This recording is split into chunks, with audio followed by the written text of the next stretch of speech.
சொன்னதை செஞ்ச பெருமையோடு நான் உங்கள் முன்னாடி தெம்போடு துணிவோடு இங்கே நான் கம்பீரமாக நின்று கொண்டிருக்கிறேன். வாக்கு கேட்க வந்திருக்கிறேன். இந்த நேரத்தில் சில பேர் மறந்து போன மறைக்க நினைக்கிற வரலாற்று நிகழ்ச்சிகளை நினைவுபடுத்த விரும்புகிறேன். கோனேரி குப்பத்தில் நடந்த வன்னியர் சங்க வெள்ளி விழா மாநாட்டுக்கு நம்முடைய தலைவர் கலைஞர் அழைச்சாரு. யாரு? ஐயா ராமதாஸ் அவர்கள். அன்னைக்கு மேடையில என்ன பாராட்டி பேசினார் அவர்? ஞாபகம் இருக்கா? அவர் மறந்திருக்க மாட்டார். நீங்க மறந்தாலும் வன்னியர் சமுதாய மக்கள் மறந்திருக்க மாட்டாங்க. 1987ஆம் ஆண்டுல முதல் இடஒதுக்கீட்டுக்காக நாங்க போராடணும். 21 உயிர்களை பலி கொடுத்ததை தவிர ஒண்ணும் நடக்கல. அன்னைக்கு இருந்த அதிமுக முதலமைச்சரை பார்க்கவே முடியல. ஆனா கலைஞர் ஆட்சிக்கு வந்தார். வந்தவுடன் என்னை அழைச்சி இடஒதுக்கீட்டு தந்த கலைஞர் அவர்களே, உங்களுக்கு நன்றி, இந்த சமுதாயம் என்றென்றும் உங்களுக்கு நன்றி கடன் பட்டிருக்குன்னு தெரிவித்தார். கடந்த தேர்தலில் அதிமுக பாமக கூட்டணி முடிச்சதும் அதிமுகவும் பாமகவும் மாறி மாறி அவங்க ஆட்சியில் வழங்கின இடஒதுக்கீடு பத்தி குற்றம் சொல்றாங்கள, என்னவெல்லாம் பேசுறாங்கன்னு டிவியில பாக்குறோமே. அதையெல்லாம் இப்ப சொல்லி இந்த மேடையோட கண்ணியத்தை குறைச்சிக்க நான் விரும்பல. ஆனா சமூக நீதி பேசுகிற மருத்துவர் ஐயா அவர்கள் சமூக நீதிக்கு எதிரான பாஜகவோட கைகோர்த்த மர்மம் என்ன? பாமக வலியுறுத்துகிற ஒரு கொள்கைக்கு கூட ஆதரவு தெரிவிக்காத, அதுக்கு முற்றிலும் நேரெதிரான கொள்கை கொண்டதுதான் பாஜக. இது மூத்த தலைவரான ஐயா மருத்துவர் அவர்களுக்கு தெரியாதா? நான் மட்டும் சொல்லல, மனசாட்சி உள்ள பாமகவின் தொண்டர்கள் கூட இது ஜீரணிக்க முடியாம வேதனையோடு இருக்காங்க. ஐயா ராமதாஸ் அவர்கள் அடிக்கடி பேசுவாரு மண்டல் கமிஷனை பற்றி. மண்டல் கமிஷன் பரிந்துரைகளை அமல்படுத்தினப்போ நாட்டை திட்டமிட்டு எப்படியெல்லாம் கலவரம் பண்ணுச்சு பாஜக. சமூக நீதி காவலர் டிபி சிங் அவர்களோட ஆட்சியை பாஜக கவிழ்த்துச்சு. இப்போ கூட பிற்படுத்தப்பட்ட பட்டியலின பழங்குடியின மக்களோட இடஒதுக்கீட்டை முழுமையா க்ளோஸ் பண்றதுக்காக எவ்வளவு படுபாதகங்களை பாஜக பண்ணி இருக்கு. அதை மறந்துட்டாரா? மோடி கேரண்டில இடஒதுக்கீட்டின் வரம்பு உயர்த்துவதற்கான உறுதிமொழி உண்டா? ஐயா ராமதாஸ் அவர்கள் மோடியிடமோ அமித்ஷாவிடமோ அதற்கான உத்தரவாதத்தை பெற்றிருக்கிறாரா? இந்திய அளவில் நம்முடைய கோரிக்கை ஏற்று ஜாதிவாரி கணக்கெடுப்பை நடத்தவும் இடஒதுக்கீட்டை அதிகரிக்கவும் வாக்குறுதி அளித்திருக்கக்கூடிய ஒரே தேசிய கட்சி எதுன்னு கேட்டீங்கன்னா காங்கிரஸ் கட்சி தான். மல்லிகார்ஜுன கார்கே வெளியிட்ட தேர்தல் அறிக்கையில அந்த வாக்குறுதியாக தந்திருக்கிறார். பாஜகவினுடைய தேர்தல் அறிக்கையில அந்த மாதிரி வாக்குறுதி உண்டா? நம்முடைய அருமை சகோதரர் ராகுல் காந்தி அவர்கள் செல்லும் இடமெல்லாம் இதை பத்தி பேசுறாரு. அவ்வைக்கு நெல்லிக்கனியை கொடுத்த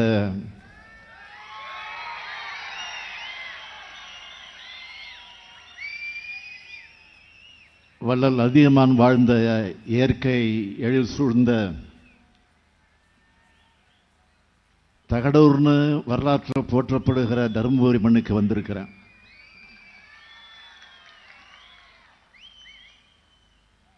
அதே போல சையத் பாட்ஷா கோட்டை என்பதை அமைத்து மாபெரும் போர் நடைபெற்ற இடம் கிருஷ்ணகிரி.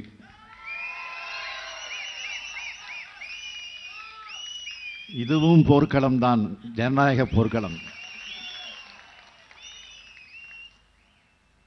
பாசிச மதவெறி கொண்ட பாஜக இந்தியா என்ற அழகிய நாட்டை அழித்து விட்டால்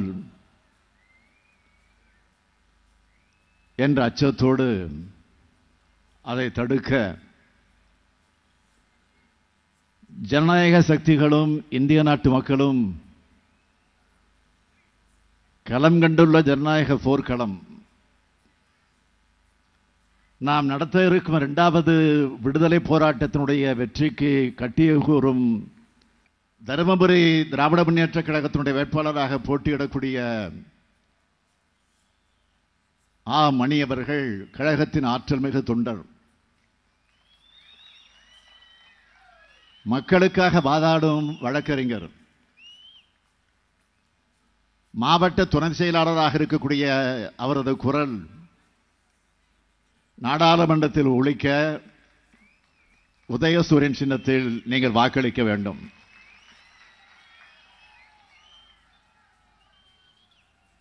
அதேபோல் கிருஷ்ணகிரி காங்கிரஸ் கட்சியினுடைய வேட்பாளராக போட்டியிடக்கூடிய கோபிநாத் அவர்கள் அவரே சொன்னார், 2001 2006 2011 ஆகிய 3 முறை சட்டமன்ற உறுப்பினராக இருந்தவர். மக்கள் செல்வாக்க தொடர்ந்து தக்க வைத்துக் கொண்டவர். அவரையும் உங்கள் நன்மைக்காக நாடாளுமன்றத்திற்கு அனுப்ப கை சின்னத்தில் வாக்களிக்க வேண்டுகிறேன். நடக்க இருப்பது இந்திய வரலாற்றிலேயே மிக மிக முக்கியமான தேர்தல். இந்த தேர்தலில் இந்தியா கூட்டணிக்கு நீங்கள் அளிக்கிற ஒவ்வொரு வாக்கும் ஜனநாயகத்திற்கும் தமிழ்நாட்டின் எதிர்காலத்திற்கும் இளைய தலைமுறையினருக்கும் எதிர்கால சந்ததியினருக்கும் அளிக்கக்கூடிய வாக்கு. இந்தியாவில் சமூக நீதி நீடிக்க வேண்டும்னா ஜனநாயகம் பாதுகாக்கப்பட வேண்டும்னா வேற்றுமையில் ஒற்றுமை தொடர வேண்டுமென்றால் எங்கும் சமத்துவம் தழைக்கணும்னா அரசியல் சட்டம் காப்பாற்றப்பட வேண்டும்னா நாம் நாட்டோட பன்முகத்தையே பறைசாற்றக்கூடிய இந்திய தேசிய கொடி கம்பீரமாக டெல்லி செங்கோட்டையில் பறக்கணும்னா முதல்ல பாஜக ஆட்சியை வீட்டுக்கு அனுப்பணும். அனுப்புவீங்களா? தயாராயிட்டீங்களா? இந்தியா கூட்டணியை ஆட்சியில் அமர்த்தணும். தயாரா? பாஜகங்கிறது சமூக நீதிக்கு சவக்குழி தோண்டுகிற கட்சி. சமத்துவம்னா கிலோ என்ன விலைன்னு கேட்கிற கட்சி. நம்ம நாட்டை மத இன சாதி மொழி அடிப்படையில் பிளவுபடுத்தி குளிர்காயணும்னு நினைக்கிற கட்சி தான் பாஜக. அப்படிப்பட்ட பாஜகவை மீண்டும் ஆட்சிக்கு வரவிடாம தடுக்கிற கடமை சமூக நீதி மண்ணான தமிழ்நாட்டுக்குத்தான் அதிகம் உண்டு. ஆனா நான் பெரிதும் மதிக்கிற சமூக நீதி பேசுகிற ஐயா டாக்டர் ராமதாஸ் அவர்கள் எங்கே இருக்காருன்னு உங்களுக்கே தெரியும். சமூக நீதிக்கு எதிரான பாஜகவோட சமூக நீதி பேசக்கூடிய ஐயா ராமதாஸ் அவர்கள் எப்படி கூட்டணி அமைச்சார் என்பது ஏதோ தங்கமல ரகசியம்லாம் கிடையாது. இந்த தருமபுரி மக்களுக்கே நன்றாக தெரியும். தெரியுமில்ல? உங்களுக்கு மட்டுமல்ல, அவர் ஏன் மனசில்லாம அங்க போயிருக்காருன்னா அவங்க கட்சிக்காரர்களுக்கும் தெளிவா தெரியும். இதுக்கு மேல நான் விளக்கமா சொல்ல விரும்பல.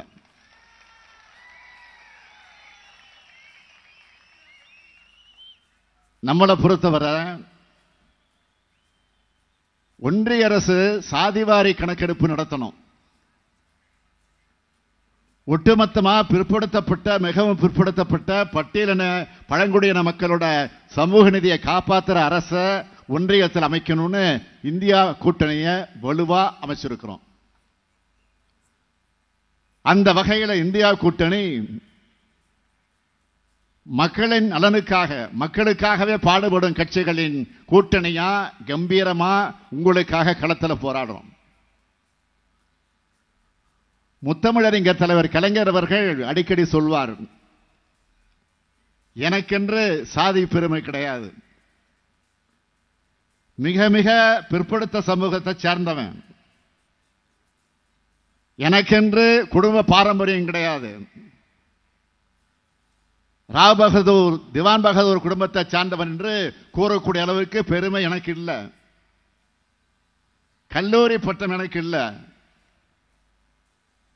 நான் புகுந்ததெல்லாம் ஈரோட்டு பள்ளியும் காஞ்சி கல்லூரியும் தான், நான் பட்டம் பெறாதவன் என்றாலும் பகுத்தறிவு பணியாளன், சாதி பெருமை இல்லை என்றாலும் அண்ணாவின் நீதியை என் சாதி என மதிப்பவன் நான் முத்தமிழறிஞர் தலைவர் கலைஞர் அவர்கள் சொல்வார்கள். தன்னை ஒரு சாமானியன் என்று அறிவித்துக் கொண்டு சாமானிய மக்களுக்காக ஆட்சி நடத்தினார் தலைவர் கலைஞர். 1969 முதலா பிற்படுத்தப்பட்டோர் நலத்துறை, ஆதிதிராவிட நலத்துறை, அந்த மக்கள் பயனுடைய தனித்தனி துறையை உருவாக்கியவர் தலைவர் கலைஞர் அவர்கள் தான்.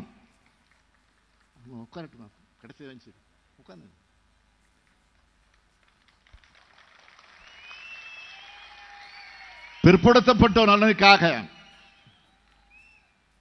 சட்டநாதன் ஆணையத்தை அமைச்சார். அந்த ஆணையத்தோட பரிந்துரைகளின்படி சமூக நீதிக்கு புதிய பாதை அமைச்சார்.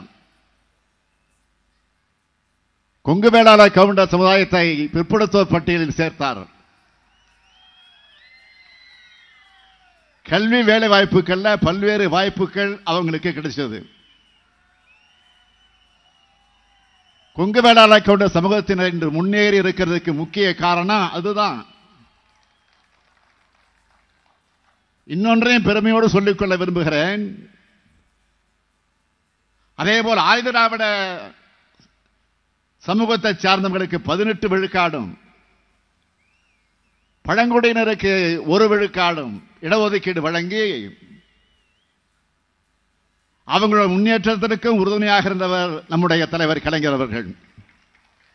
நம்முடைய திராவிட மாடல் அரசுதான் புரட்சியாளர் அம்பேத்கர் பிறந்த நாள சமத்துவ நாளா அறிவிச்சோம்.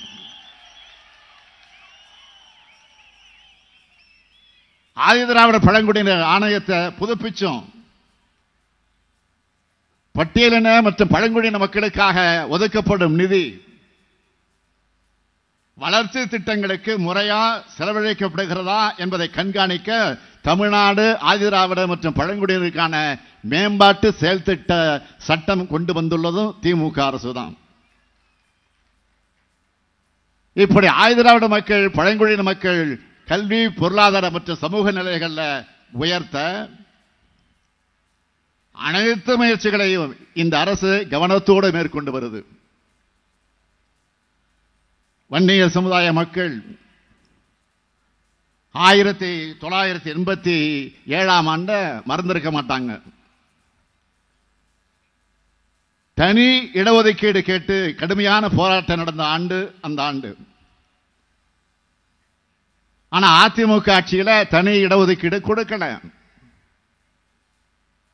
தலைவர் கலைஞர் 1989 ஆண்டு முதலமைச்சரானதும் ஆட்சிக்கு வந்த 43 நாட்களுக்குள்ளாக வன்னியர் சமூகம் உள்ளிட்ட மிகவும் பிற்படுத்தப்பட்ட சமூகங்களுக்கு 20 விழுக்காட்டு ஒதுக்கீட்டை கொடுத்தார். இந்த 30 ஆண்டு காலத்தில் மிகவும் பிற்படுத்தப்பட்ட சமுதாயங்களை சார்ந்த குடும்பங்களோட வாழ்க்கையில ஒளி ஏத்தின இடஒதுக்கீடு தான் அது.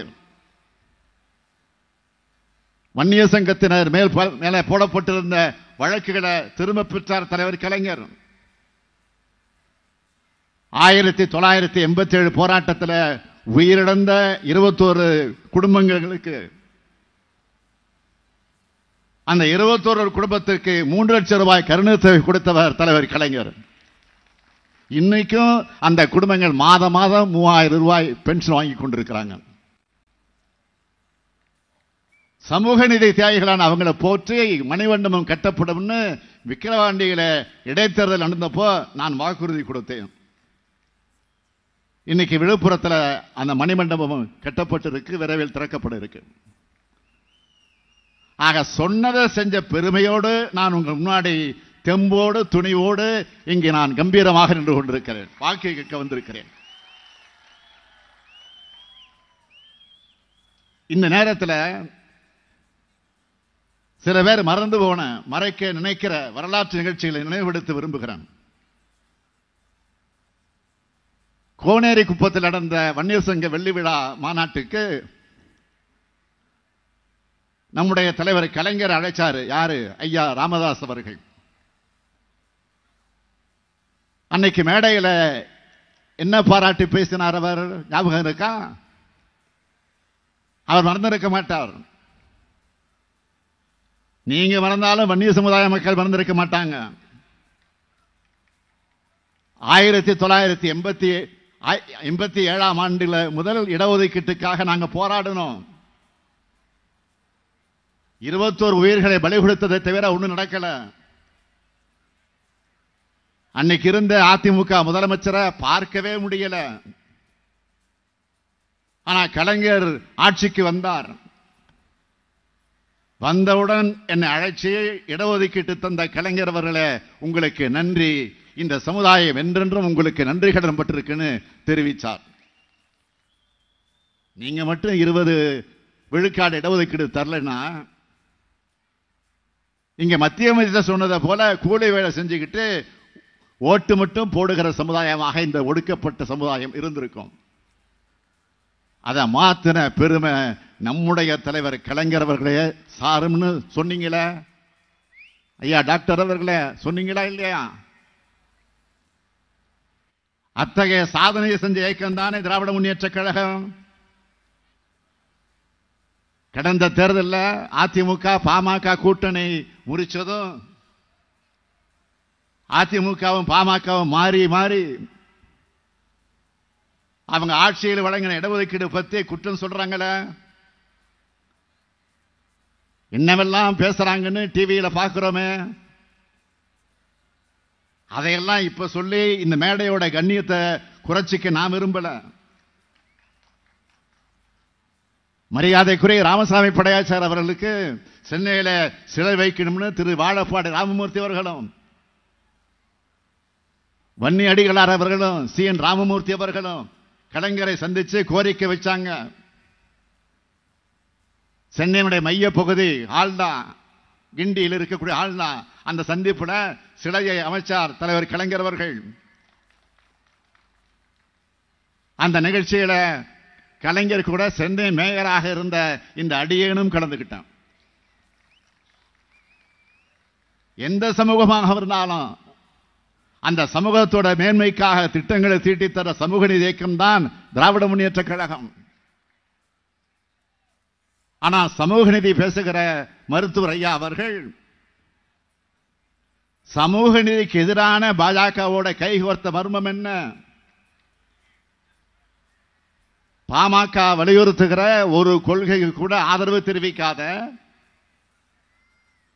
அதுக்கு முற்றிலும் நேரெதிரான கொள்கை கொண்டதுதான் பாஜக. இது மூத்த தலைவரான ஐயா மருத்துவர்களுக்கு தெரியாதா? நான் மட்டும் சொல்லல, மனசாட்சி உள்ள பாமகவின் தொண்டர்கள் கூட இது ஜீரணிக்க முடியாம வேதனையோடு இருக்காங்க. ஐயா ராமதாஸ் அவர்கள் அடிக்கடி பேசுவார மண்டல் கமிஷனை பற்றி. மண்டல் கமிஷன் பரிந்துரைகளை அமல்படுத்தினப்போ நாட்டில் திட்டமிட்டு எப்படியெல்லாம் கலவரம் பண்ணுச்சு பாஜக. சமூக நீதி காவலர் VP சிங் அவர்களோட ஆட்சியை பாஜக கவிழ்த்துச்சு. இப்போ கூட பிற்படுத்தப்பட்ட பட்டியலின பழங்குடியின மக்களோட இடஒதுக்கீட்டை முழுமையா க்ளோஸ் பண்றதுக்காக எவ்வளவு படுபாதகங்களை பாஜக பண்ணி இருக்கு, அதை மறந்துட்டாரா? பாமகவின் சார்பில் இப்போ தேர்தல் அறிக்கையில் ஐயா ராமதாஸ் என்ன சொல்லி இருக்காரு? 2021 நடந்திருக்க வேண்டிய மக்கள் தொகை கணக்கெடுப்பு சென்சஸ் இந்த ஆண்டு இறுதியில் நடக்கிறது. அப்போது இந்தியா முழுவதும் மக்கள் தொகை கணக்கெடுப்போடு சாதிவாரி கணக்கெடுப்பையும் சேர்த்து நடத்த பாமக பாடுபடும் சொல்றாரு. நாம கேட்கிறது, தன்னுடைய ஆட்சி காலத்தில் பிரதமர் நரேந்திர மோடி இதை ஏன் செய்யலன்னு கேட்டாரா? இப்போதாவது அந்த கோரிக்கை பிரதமர் ஏற்றிருக்கிறாரா? மோடி அவர்கள் இப்போ கேரண்டி விளம்பரப்படுத்துகிறார, ஜாதிவாரி கணக்கெடுப்பு நடத்த உங்களுக்கு கேரண்டி கொடுத்தாரா? மோடி கேரண்டில இடஒதுக்கீட்டின் வரம்பு உயர்த்துவதற்கான உறுதிமொழி உண்டா? ஐயா ராமதாஸ் அவர்கள் மோடியிடமோ அமித்ஷாவிடமோ அதற்கான உத்தரவாதத்தை பெற்றிருக்கிறாரா? இன்னும் சொல்லணும்னா ஐக்கிய முற்போக்கு கூட்டணி அரசு எடுத்து வைத்த சாதிவாரி கணக்கு கூட வெளியிடாம முட்டுக்கட்ட போட்டதுதான் பாஜக. இன்று இந்திய அளவில் நம்முடைய கோரிக்கை ஏற்று ஜாதிவாரி கணக்கெடுப்பை நடத்தவும் இடஒதுக்கீட்டை அதிகரிக்கவும் வாக்குறுதி அளித்திருக்கக்கூடிய ஒரே தேசிய கட்சி எதுன்னு கேட்டீங்கன்னா காங்கிரஸ் கட்சி தான். மல்லிகார்ஜுன கார்கே வெளியிட்ட தேர்தல் அறிக்கையில் அதை வாக்குறுதியாக தந்திருக்கிறார். பாஜகவினுடைய தேர்தல் அறிக்கையில் அந்த மாதிரி வாக்குறுதி உண்டா? நம்முடைய அருமை சகோதரர் ராகுல் காந்தி அவர்கள் செல்லும் இடமெல்லாம் இதை பற்றி பேசுறாரு. இது சொன்னா நீங்களே ஏன் கணக்கெடுப்பு நடத்தலன்னு நம்மளை கேட்கிறாரு. நான் மீண்டும் மீண்டும் சொல்றது, சாதிவாரி மக்கள் தொகை கணக்கெடுப்பு என்பது அரசியலமைப்பு சட்டத்தால் அங்கீகரிக்கப்பட்டு எடுக்கப்பட வேண்டியது. அதற்கான அதிகாரம் ஒன்றிய அரசு கிட்ட தான் இருக்கு. மாநில அரசால சர்வே தான் எடுக்க முடியும். நல்லா புரிஞ்சுக்குங்க, மாநில அரசால சர்வே தான் எடுக்க முடியும், சென்சஸ் எடுக்க முடியாது. இந்த நடைமுறையெல்லாம் போராளியான சமூக நீதி போராளியான ஐயா ராமதாஸ் அவர்களுக்கு தெரியாதுன்னு நான் நினைக்கல. தெரிஞ்சே இந்த அரசியல் பண்றாரு. அவர் மேல வச்சிருக்கக்கூடிய பெரும் மரியாதைக்காக இதுக்கு மேல நான் எதுவும் பேச விரும்பல. நம்மோட நிலைப்பாடு யார் என்ன சொன்னாலும் பேரறிஞர் அண்ணா வழியில் வாழ்க வசவாளர்னு நம்ம திராவிட மாடல் பணிகளை தொடர்ந்துட்டு இருப்போம். அதனாலதான் இன்னைக்கு உங்க குடும்பங்கள்ல உங்கள நான் இருக்கிறேன். இதுக்கு தருமபுரியும் மிக மிக முக்கிய காரணம். நான் எங்கே போனாலும் தாய்மார்களும் சகோதரிகளும் என்கிட்ட பாசத்தோடும் மகிழ்ச்சியோடும் உரிமையோடும் பேச வச்சு எதுன்னு கேட்டா மகளிர் சுய உதவி குழுக்கள் தான். ஏன்னா அந்த சுய உதவி குழுக்களுக்கான சுழநிதியை பல மணி நேரம் நின்றுகிட்டே வழங்கியவர் தான் இந்த ஸ்டாலின். அதே மாதிரி தான் இன்னைக்கு நான் கொண்டு வந்திருக்கக்கூடிய கலைஞர் மகளிர் உரிமை திட்டத்தில் எங்க அண்ணன் ஸ்டாலின் தாய் வீட்டு சீர் மாதிரி மாசம் 1000 ரூபாய் கொடுக்கிறார்னு 1,15,00,000 சகோதரிகள் சொல்றாங்கன்னா அதுக்கான விண்ணப்பங்களை கொடுக்கிற பணியை தொடங்கி வைக்க நான் தேர்ந்தெடுத்த ஊரும் இதே தருமபுரி தான்.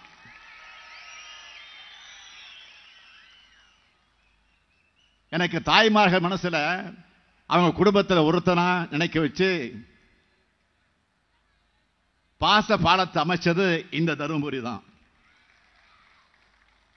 இது மட்டுமல்ல, நம்முடைய திராவிட மாடல் அரசு பொறுப்பேற்றுக்கிட்டு இந்த 3 ஆண்டுகள்ல நிறைவேற்றியிருக்கக்கூடிய திட்டங்கள் சிலவற்றை மட்டும் சொல்றேன். காலையில பள்ளிக்கு வரக்கூடிய குழந்தைகள் வெறும் வயிறோடு இருக்கக்கூடாது, நல்லா சாப்பிட்டு நல்லா படிக்கணும்னு முதலமைச்சரின் காலை உணவு திட்டத்தை செயல்படுத்திக்கிட்டு இருக்கோம். நாம் ஆட்சிக்கு வந்ததிலிருந்து தினமும் லட்சக்கணக்கான மகளிர் மகிழ்ச்சியா நாங்க ஸ்டாலின் ஐயா பஸ்ல இலவசமா பயணம் பண்றோம்னு சொல்லக்கூடிய விடியல் பயணம் திட்டம். வெளியூர்ல இருந்து வேலைக்கு செல்லக்கூடிய மகளிர் பாதுகாப்பா தங்கிறதுக்கு தோழி விடுதி. அடுத்து பெண் பிள்ளைகளுக்கு மாதம் 1000 ரூபாய் வழங்கக்கூடிய புதுமை பெண் திட்டம். மாணவர்களுக்கு மாதம் 1000 ரூபாய் வழங்க போகக்கூடிய தமிழ் புதல்வன் திட்டம் விரைவில். இளைஞர்களுக்கு திறன் பயிற்சி வழங்கி வேலை வாய்ப்பு பெற்று தரக்கூடிய நான் முதல்வன் திட்டம். இப்படி பள்ளி குழந்தைகள் முதல் கல்லூரிக்கு செல்லக்கூடிய மாணவ மாணவிகள் வர பயன்பெறும் ஏராளமான திட்டங்களை நிறைவேற்றிட்டு வரோம். இந்த திட்டங்களால ஒவ்வொரு பெண்ணும், ஒவ்வொரு மாணவியும், ஒவ்வொரு மாணவனும், ஏன் தமிழ்நாட்டில் இருக்கிற ஒவ்வொரு குடும்பமும் பயனடைங்கிறாங்க நெஞ்சு நிமிர்த்தி நான் இங்கே பெருமையோடு சொல்றேன். அதனாலதான் நம்முடைய திராவிட மாடல் திட்டங்களை மற்ற மாநிலங்களும் பின்பற்றக்கூடிய ஒரு நல்லாட்சியை வழங்கிட்டு இருக்கிறோம். இந்த நல்லாட்சி இந்தியா கூட்டணி ஆட்சி மூலமா டெல்லியிலும் நடக்க வேண்டும் என்றுதான் பல்வேறு வாக்குறுதிகளை தேர்தல் அறிக்கையா வழங்கி இருக்கிறோம். சாதனைகளாக மாறப்போறக்கூடிய அந்த வாக்குறுதிகளை சிலவற்றை மட்டும் நான் இங்கு சொல்ல விரும்புகிறேன். 10 ஆண்டுகளா சாமானிய மக்கள் எவ்வளவு கஷ்டப்படுவாங்கன்னு கொஞ்சம் கூட நினைச்சு பார்க்காம மக்கள் விரோத பாஜக அரசால் தொடர்ந்து உயர்த்தப்பட்ட பெட்ரோல், டீசல், கேஸ் விலை குறைக்கப்படும். சிறுபான்மையின மக்களுக்கு எதிரான சட்டங்கள் ரத்து செய்யப்படும். தொழிலாளர் விரோத சட்டங்கள் மறுசீரமைப்பு செய்யப்படும். ஜிஎஸ்டி சட்டத்தில் சீர்திருத்தம் செய்யப்படும். விவசாயிகள் கூட்டுறவு அமைப்புகளையும் வங்கிகளையும் வாங்கியிருக்கக்கூடிய கடனையும் வட்டியும் தள்ளுபடி செய்யப்படும். உழவர்களுடைய வேளாண் விளைபொருட்களுக்கு மொத்த உற்பத்தி செலவுடன் பிளஸ் 50 விழுக்காடு என்பதை வலியுறுத்தி குறைந்தபட்ச விலை நிர்ணயம் செய்யப்படும். நாட்டை பாதுகாத்த இந்திய ஆயுதப்படையினரின் ஓய்வூதியம் மற்றும் பிற நிதி பலன்கள் உயர்த்தப்படும். தேசிய நெடுஞ்சாலைகள் இருக்கிற சுங்க சாவடிகள் முற்றிலுமாக அகற்றப்படும். மகாத்மா காந்தி தேசிய ஊரக வேலை வாய்ப்பு உறுதி திட்டத்தோட வேலை நாட்கள் 100 to 150 நாட்களாகவும் ஊதியம் 400 ரூபாயாகவும் உயர்த்தப்படும். வங்கிகளில் மினிமம் பேலன்ஸ் இல்லாதப்போ விதிக்கப்படக்கூடிய அபராதம் நீக்கப்படும். தருமபுரி, கிருஷ்ணகிரி மற்றும் தமிழ்நாட்டோட பிற மாவட்டங்களில் வசிக்கக்கூடிய வால்மீகி இன மக்கள் பழங்குடியினர் பட்டியலில் சேர்க்கப்படுவாங்க. அதேபோல் குன்னுவாரின மக்களும் பழங்குடியினர் பட்டியலில் சேர்க்கப்படுவாங்க. ஓசூரில் புதிய விமான நிலையம் அமைக்கப்படும். ஜோஜிவாடி முதல் சிப்காட் 2 வரை பறக்கும் சாலை பாலம் அமைக்கப்படும். கிருஷ்ணகிரியில் ரயில் நிலையம் அமைக்கப்படும். ஜோலார்பேட்டை ஓசூர் ரயில் சேவை கிருஷ்ணகிரி வழியாக தொடங்கப்படும். ஒகனேக்கல் கூட்டு குடிநீர் திட்டம் விரிவுபடுத்தப்படும். ஒசூர், கிருஷ்ணகிரி, சென்னை ரயில் சேவை தொடங்கப்படும். சிப்காட்டில் மானியத்துடன் கூடிய 50 ஏக்கர் நிலத்த விசைத்தறி தொழில் வளர்ச்சிக்கு ஒதுக்கி தர ஆவணம் செய்யப்படும். ஓசூரிலிருந்து பெங்களூருக்கு மெட்ரோ ரயில் சேவை தொடங்க முயற்சிகள் மேற்கொள்ளப்படும். ஓசூர் தொழிற்சாலையில் ரயில்வே மேம்பாலம் அமைக்க ஆவணம் செய்யப்படும். மொரப்பூர் ரயில் நிலையத்தையும் தருமபுரி ரயில் நிலையத்தையும் இணைக்கக்கூடிய வகையில் புதிய அகல ரயில் பாதை அமைக்கப்படும். இது எல்லாத்துக்கும் மேல முக்கியமா சாதிவாரி கணக்கெடுப்பும் வறுமை கோட்டு கீழே இருக்கக்கூடிய மக்கள் குறித்த கணக்கெடுப்பும் 5 ஆண்டுகளுக்கு ஒரு முறை ஒரே நேரத்தில் ஒன்றிய அரசால் எடுக்கப்படும். நாம் ஆட்சிக்கு வந்தா என்ன செய்வோம்னு இப்படி சொல்ற மாதிரி பாமக அங்க வைக்கிற பாஜக ஆட்சியில தமிழ்நாட்டுக்கு 10 ஆண்டுகள் செஞ்ச சிறப்பு திட்டங்கள் என்னன்னு சொல்ல முடியுமா? பிரதமர் மோடி தமிழ்நாட்டுக்கு வரும்போது சிறப்பு திட்டங்களை சொல்லுங்கன்னு தொடர்ந்து கேட்கிறோம். 1 மாசம் நான் கேட்டுக்கிட்டு இருக்கிறேன். பிரதமர்கிட்ட இருந்து அதுக்கான பதில் இல்லை. ஒன்றிய அரசுல பங்கு வகிச்ச திமுக தமிழ்நாட்டுக்கு கொண்டு வந்த சிறப்பு திட்டங்கள் என்னன்னு சமீபத்தில் பட்டியல் போட்டு சொன்னேன். தமிழ் செம்மொழியாக அறிவிப்பு, ஒகனேக்கல் கூட்டு குடிநீர் திட்டம், சேலத்தில் புதிய ரயில்வே கோட்டம், சென்பாட் வரி நீக்கம், வரிசையா நிறைய பட்டியல் போட்டேன். அது மாதிரி அதே போல் தமிழ்நாட்டுக்கான சிறப்பு திட்டங்களை மட்டும் பட்டியல் போடுங்கன்னு தான் கேட்கிறோம். ஒன்னும் கூட பாஜகவில் சொல்ல முடியல. சிறப்பு திட்டத்தோட லட்சணம் இப்படிதானா?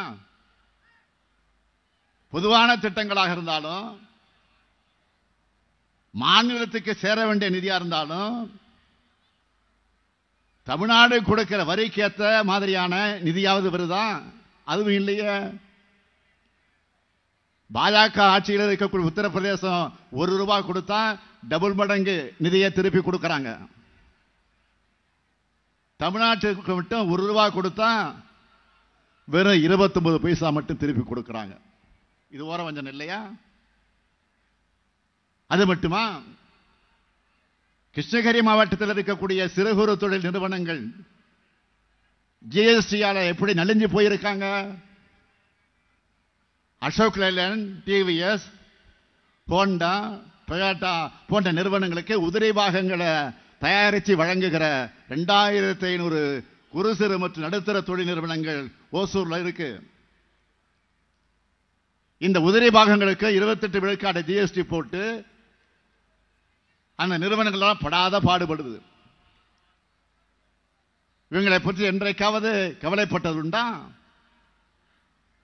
3 வேளாண் சட்டங்களை கொண்டு வந்து அதை எதிர்த்த விவசாயிகளை ஏதோ தீவிரவாதிகள் போல கொடுமைப்படுத்தினீங்களே. இன்னைக்கும் தலைநகர் டெல்லியில விவசாயிகள் நுழைய விடாம சாலை முழுக்க ஆணி அடிச்சிருக்கீங்களா? விவசாயிகளுக்கு நீங்க பண்ற கொடுமை மாதிரி இந்திய வரலாற்றிலேயே எந்த பிரதமரும் பண்ணிருக்க மாட்டாங்க. ஏன் உலக வரலாற்றில் கூட எந்த சர்வாதிகாரியும் பண்ணிருக்க மாட்டாங்க. பிரதமர் மோடி அவர்களே, உங்க 10 ஆண்டுகால ஆட்சியோட அடையாளம் என்ன? ரஃபேல் ஊழல், சிஏஜி ஊழல், தேர்தல் பத்திர ஊழல். இதுக்கெல்லாம் பதில் எங்க? இதுக்கெல்லாம் தேர்தலுக்கு பின் நீங்கள் பதில் சொல்லித்தான் ஆகணும். 12 வருஷமா குஜராத்தில் முதலமைச்சராக இருந்து மாநில உரிமைகளை பேசின மோடி அவர்கள் டெல்லிக்கு போய் பிரதமரானதும் மாநிலங்களை அழிக்க துடியாய் துடிக்கிறார். மாநிலங்களுக்குன்னு எந்த அதிகாரமும் இருக்கக்கூடாது, மொத்த அதிகாரமும் தன்னுடைய பாக்கெட்ல வச்சுக்கணும்னு சர்வாதிகாரியை போல நினைக்கிறார். பிரதமர் மோடி அவர்களே, நீங்கள் எஜமானர்கள் அல்ல. மீண்டும் சொல்லுகிறேன், பிரதமர் மோடி அவர்களே, நீங்கள் எஜமானர் அல்ல. மக்கள் தான் உங்களுக்கு எஜமானர்கள். அதை மறந்துடாதீங்க, ஞாபகம் வச்சுக்கோங்க. இன்னமும் மக்கள் கிட்ட இருந்து நீங்க வாக்கு கேட்க வரீங்க. நீங்க எப்படிப்பட்ட தோல்வி பயத்தில் இருக்கீங்கன்னு சிலிண்டர் விலைய குறைச்சதுலயே தெரிஞ்சிச்சு. வருஷா வருஷம் மகளிர் நலன் வருது, அப்போதெல்லாம் குறைக்காதவர் தேர்தல் வருதுன்னு இந்த வருஷம் குறைக்கிறார். சிலிண்டர் விலையை ஏத்துனது யாரு? இப்போ குறைக்கிறதா நாடகம் நடத்துற அதே மோடி தான். தேர்தல் வந்ததால பெட்ரோல் டீசல் விலையை குறைக்கிறார். பெட்ரோல் டீசல் விலையை அதிகரிச்சது யாரு? அதுவும் இப்போ குறைக்கிறதா நாடகம் நடத்துற அதே மோடி தான். நாடாளுமன்ற தேர்தல் அறிவிக்கப்பட்டு நடத்தை விதிகள் அது அமல் இருப்பது மட்டுமல்ல,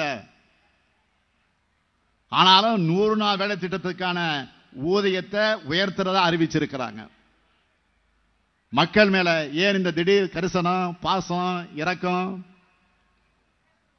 பிரதமர் மோடி அவ்வளவு இரக்கமும் பாசம் இருக்கக்கூடியவரா? கிராமத்தில் வாழ்கிற ஏழை மக்களுக்கு வேலை வாய்ப்பு வழங்கணும்னு காங்கிரஸ் கொண்டு வந்த இந்த திட்டத்தை இவ்வளவு நாள் ஏன் முடக்கி வச்சிருந்தீங்க? காங்கிரஸ் கொண்டு வந்தது என்ன காரணமா? ஏழை மக்களுக்கு தானே பயன்படுது. ஒரு அடிப்படை மனிதாபிமானம் கூட இல்லையே உங்களிடத்துல. அப்படின்னா இந்த திட்டத்துக்கு முடக்கி வச்சதுக்கு என்ன காரணம்? காங்கிரஸ் மேல இருக்கக்கூடிய வன்மம் மட்டுமல்ல, ஏழை மக்களை வஞ்சிக்கிற எண்ணம் தான் உங்களுக்கு இருக்கு. அதான் காரணம். எப்படியெல்லாம் 100 நாள் வேலை திட்டத்தை சீரழிச்சாங்க. அந்த திட்டத்துக்கு நிதி ஒதுக்கிறதுல முக்கியத்துவமே தரலையே, அளிக்கலையே. ஒடுக்கப்பட்டு வந்த நிதியையும் ஓரவந்தனியோட குறைச்சாங்க. இன்னும் சொல்லணும்னா ஆண்டுக்கு சராசரியா 40 நாட்கள் மட்டுமே வேலை கொடுத்து இந்த திட்டத்தோட நோக்கத்தை சிதைச்சு சின்னாபின்னமாக உருவாக்கினாங்க. கார்பரேட்டுகளுக்கு ரத்ன கம்பளம் விரிச்சு கொண்டிருக்கிறார் மோடி அரசு. ரத்தம் சிந்தி உழைக்கிற ஏழைகளுக்கு உதவியா இருக்கிற திட்டத்தை சீரழிச்சு வேடிக்கை பார்த்தது. நம்ம தேர்தல் அறிக்கையில் சொன்னதை பார்த்து தமிழ்நாடு மற்றும் புதுச்சேரிக்கு 294 ரூபாயிலிருந்து 319 ரூபாயாக உயர்த்தி இருக்காங்க. அடேங்கப்பா, மக்கள் மேல எவ்வளவு அக்கறை! அவ்வளவு அக்கறை இருக்கக்கூடியவர் இதையெல்லாம் தேர்தலுக்கு முன்னாடி ஏன் செய்யல? ஏனென்றால் இதெல்லாம் கண்துடைப்பு நாடகம்.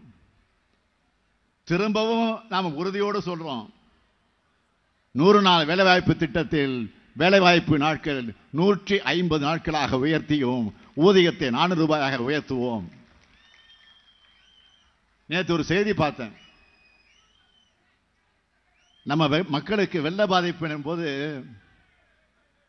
நிவாரணம் கொடுத்ததை பிச்சைன்னு சொன்னாங்கல்ல, ஒன்றிய நிதியமைச்சர் நிர்மலா சீதாராமன் அவங்க பேசியதாக ஒரு செய்தி பத்திரிகையில் படித்தேன். இவங்க பிச்சைன்னு சொன்னதும் நான் சொன்னேன், மாண்புமிகு நிர்மலா சீதாராமன் அவர்களே, ஒரு முறையாவது மக்களை வந்து சந்திச்சு பாருங்க. மக்கள் உங்களுக்கு சொல்ற பதில்ல பிச்சை என்ற சொல்ல இனி உங்களுக்கு ஞாபகத்துக்கு வராதுன்னு சொன்னேன். ஆனா அவர் வேட்பாளர் பட்டியலில் அவர் பேர் இல்லை. ஏன் போட்டியிடலைங்கிறதுக்கு அவர் சொன்ன காரணம் என்ன தெரியுமா? அதான் சூப்பர். தேர்தலில் போட்டியிட அவர்கிட்ட பணம் இல்லைன்னு சொல்லியிருக்கிறார். சொல்றது யாரு? சாதாரண மக்களோட பேங்க் பேலன்ஸ் கம்மியா இருந்தா அவரை தான் விதிக்கிறவங்க சொல்றாங்க. இவர்கிட்ட பணம் இல்லைன்னா 12,000 கோடி தேர்தல் பத்திரம் வாங்கி பாஜக வேட்பாளர்கள் நிற்கிறாங்களே, அந்த பணம் என்ன ஆச்சு? உங்களுக்கு தர முடியாதுன்னு சொல்லிட்டாங்களா?